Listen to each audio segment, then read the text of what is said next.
Welcome to Amarinath Bonsai Tree videos. আজকের আমি আপনাদের যে ভিডিওটা দেখাচ্ছি, এই ভিডিওটায় ডালিয়া গাছ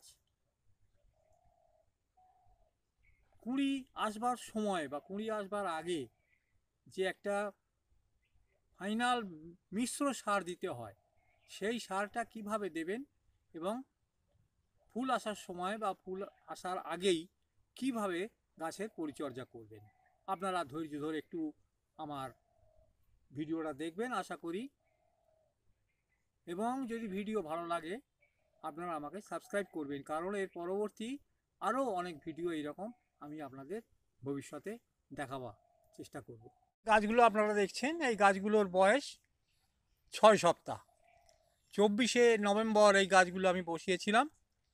24শে নভেম্বর থেকে আজকের 12 জানুয়ারি আপনারা গাছের ডেভেলপমেন্ট আপনারা দেখছেন, যে গাছগুলো কিভাবে ডেভেলপ করেছে সেই গাছের ডেভেলপমেন্ট আমি আপনাদের দেখাচ্ছি, এবং এর জন্য কি কি পরিচর্যা করতে হবে সেটাও আমি আপনাদের বলেছি। এখন আমি আপনাদের যেটা দেখাতে চলেছি সেটা হচ্ছে যে ডালিয়া গাছ, প্রথমেই আমি বলেছি ডালিয়া গাছ বসানো থেকে মোটামুটি 6 সপ্তাহে কুঁড়ি আসে এবং 10 সপ্তাহ থেকে 12 সপ্তাহের মধ্যে ফুল দেয়। আমাদের গাছের বয়স 5 বা 6 সপ্তাহ হওয়ার পরে আমরা একটা ফাইনাল সার দিই। প্রত্যেক সপ্তাহে তো একটা গোলা সার দিই, সেটা আমি আপনাদের আগেই দেখিয়েছি, এবং জল দেওয়াটাও মেনটেন করেছি। এখন দেখুন এখানে জলটা কত কম দেওয়া হচ্ছে, দেখুন এই দেখুন এখানে জলটা, মাটি কিন্তু শুকিয়ে রাখা হচ্ছে। মাটি যদি আমি কন্টিনিউ জল দিই তাহলে কিন্তু গাছ লম্বা হয়ে যাবে এবং গাছের স্বাস্থ্য এত ভালো থাকবে না। দেখুন আপনারা নিশ্চয়ই বুঝতে পারছেন যে গাছের স্বাস্থ্য কিভাবে আছে। এরপরে আমি আপনাদের দেখাচ্ছি ওই ফাইনাল সারটা কিভাবে দিতে হবে। তার আগে বলে রাখি, এই দেখুন ডালিয়া গাছ, এই যে ডালিয়া গাছ সাধারণ ক্ষেত্রে হয় কি, যেদিকে কুঁড়ি আসে সেই দিকেই সাধারণত গাছ একটু হেঁটে শুরু করে বা যেদিকে রৌদ্র থাকে, সেই জন্য গাছে আমাদের বাঁধন দিতে হয়। দেখুন এইদিকে গাছের পিছনে একটা লাঠি পুঁতে এই দেখুন এই বাঁধনগুলো আমরা দিয়েছি, এই বাঁধনগুলো দেওয়া আছে। কিন্তু এই বাঁধন দেওয়ার সময় একটা কথাই বলবো, এমনভাবে বাঁধন দিতে হবে যাতে গাছের কোনো কক্ষমুকুল ভেঙে না যায়, এবং বাঁধনটা এই গাছের সঙ্গে একটুখানি ফাঁকা রাখতে হয়। তার কারণ হচ্ছে কি, ধীরে ধীরে এই গাছের কাণ্ডটা মোটা হবে, এবং আমি যদি একেবারে প্রথমেই এরকম টাইট করে গাছটা বেঁধে দিই তাহলে এরপরে যখন এই গাছটা টাইট হয়ে যাবে, এই যে একটু আলগা করে রেখেছি, তখন এই গাছের এখান থেকে এই কাণ্ডটা ভেঙে যেতে পারে। ওই জন্য গাছটাকে এরকম হালকা করে বেঁধে রাখতে হয়। এইবারে আমি আপনাদের দেখাও কীভাবে সারটা দিতে হবে। দেখুন মাটি মোটামুটি শুকনো, প্রায় আধা শুকনো করে নিয়েছি। এইবারে আমি যেটা দেব সেটা একটা 5-6টি সারের সংমিশ্রণ। এই দেখুন সারটাকে মিশিয়ে নেওয়া হয়েছে, মিশিয়ে একটা মিশ্র সার তৈরি করা হয়েছে। এই সার এই গাছের এই যে মাটি, আমি এই পাতাগুলো আস্তে করে ধরবো, ধরে এই গাছের টবের কানা দিয়ে 1 থেকে 1.5 মুঠো মাটি, এই 1 থেকে 1.5 মুঠো সার প্রত্যেকটা গাছে আমি ভালোভাবে গাছের চারপাশ দিয়ে ছড়িয়ে দেব। কিন্তু এমনভাবে দেব, বাঁ হাতে কিন্তু আমি সারটা লাগাবো না। বাঁ হাতে সার লাগালে আমার অসুবিধে হচ্ছে কি, বা গাছের পাতায় যেন এই সার না পড়ে। সবসময় আপনাকে লক্ষ্য রাখতে হবে যে এই যে গাছের পাতা একেবারে গাছের, আর দেখবেন সবসময় চেষ্টা করতে হবে আপনাকে গাছের যেন নিচে থেকে পাতা থাকে, ডালিয়া গাছের। এইবারে গাছের যেন নিচে সার না পড়ে, গাছের পাতায় যেন সার না পড়ে। তাতে করে হবে কি, এই সারটা যদি পাতায় পড়ে তাহলে এই সারটা জ্বলে যাবে। এবং এই সারটা দেওয়ার পর, এই সারটা দেওয়ার পর নিড়ানি দিয়ে আপনাকে এই টবের ধারের যে মাটিগুলো আস্তে করে আপনাকে একটুখানি এরকম খুঁড়িয়ে দিতে হবে। এতে করে সুবিধা হলো কি, সারটা মোটামুটি মাটির সঙ্গে মিশে গেল, তাতে করে গাছের গায়ে খুব একটা লাগবার চান্স থাকবে না বাই চান্স যদি কোনোভাবে।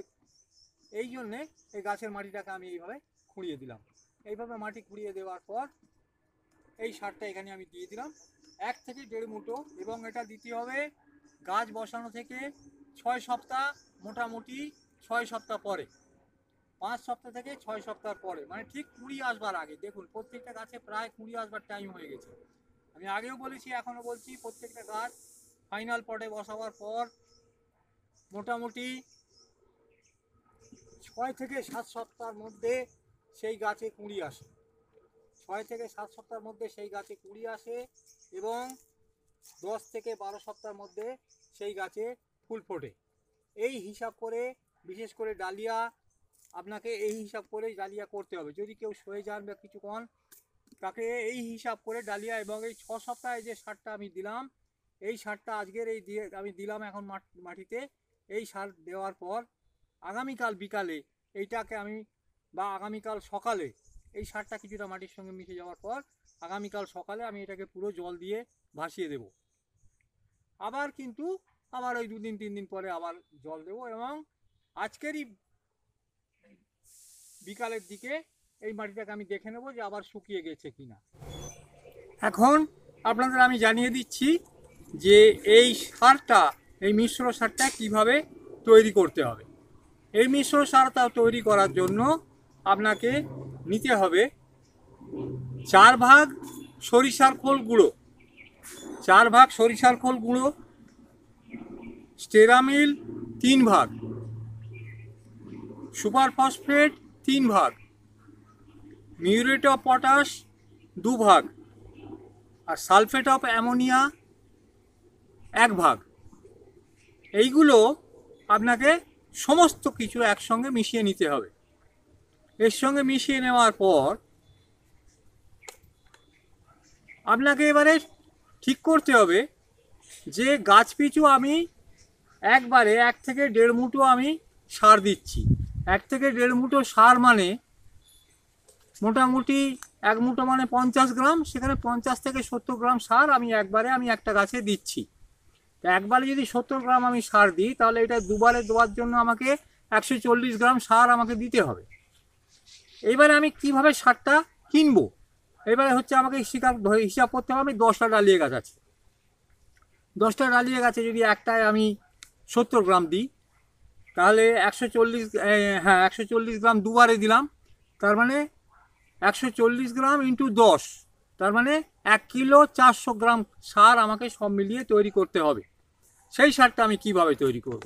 এবারে গুঁড়ো সরিষার খোল 4 ভাগ মানে আমি 400 গ্রাম নিলাম, স্টেরামিল 3 ভাগ মানে 300 গ্রাম নিলাম, সুপার ফসফেট 3 ভাগ মানে 300 গ্রাম নিলাম, মিউরেট অফ পটাশ 2 ভাগ মানে 200 গ্রাম নিলাম, আর সালফেট অফ অ্যামোনিয়া 1 ভাগ মানে 100 গ্রাম নিলাম। সব কটা যোগ করে আপনি দেখুন 1300 গ্রাম হচ্ছে। সুতরাং এই মোটামুটি 1300 গ্রাম যদি সার আপনি একসঙ্গে কেনেন, আপনি একসঙ্গেই কিনে নিতে পারেন। এরকম একটা হিসাব করবেন, 400 গ্রাম, 300 গ্রাম, 300 গ্রাম, 200 গ্রাম, 100 গ্রাম, সব মিলিয়ে 1300 গ্রাম হয়ে গেল। এটা আপনি একসঙ্গে মিশিয়ে নিলেন। এর সঙ্গে আপনি আরও ভালো হবে যদি এর সঙ্গে আপনি চায়ের চামচের 2 চামচ এই সমস্ত সারটার সঙ্গে ম্যাক্সালফ যে কোনো ওষুধের দোকানে পাউন্ড হিসাবে কিনতে পাওয়া যায়, খুব একটা দাম বেশি নয়। এইটাই আপনার ডাস্ট ফর্মে হিউমিক অ্যাসিড বলে বিক্রি হয়, 250-300 টাকা বোধহয় কিলো হিসাবে। সুতরাং ম্যাক্সালফ যদি আপনি কেনেন সেটা অনেক সস্তায় হবে, হয়তো 100 টাকা পাউন্ড নেবে।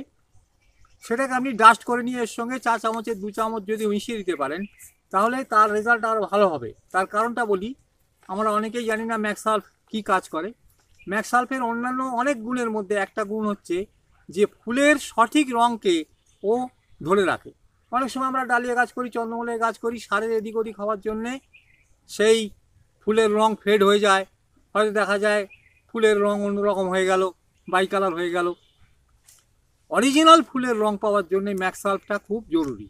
এই সারটা যদি আপনি 2 বার আপনি দিতে পারেন যে কোনো ডালিয়া গাছে, এমনকি শোয়ের ডালিয়া গাছে পর্যন্ত, সেই গাছে আপনি অপটিমাম রেজাল্ট পাবেন। এবং একবার আপনি যদি এটা ব্যবহার করেন, ভবিষ্যতে এই সার আপনাকে সারা জীবন ব্যবহার করতে হবে। কারণ এই সার আমার যত ধারণা আজ পর্যন্ত ডালিয়া কোনো চাষি আজ পর্যন্ত এই সার এইভাবে আমার মতো অ্যানাউন্স করেনি।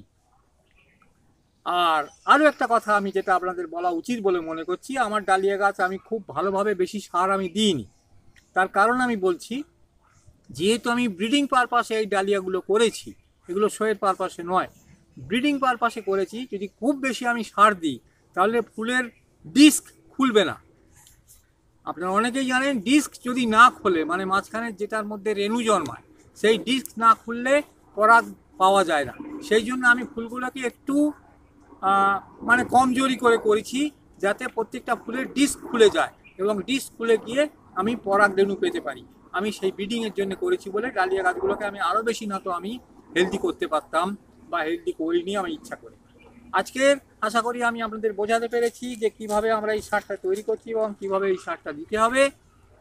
আবার আমি বলে দিচ্ছি, ফুলের রং আসার পরে সমস্ত সার বন্ধ করে দিয়ে শুধু জলই দিতে হবে। এই বলে আমি আমার ভিডিও আজকের এখানে শেষ করছি। নমস্কার।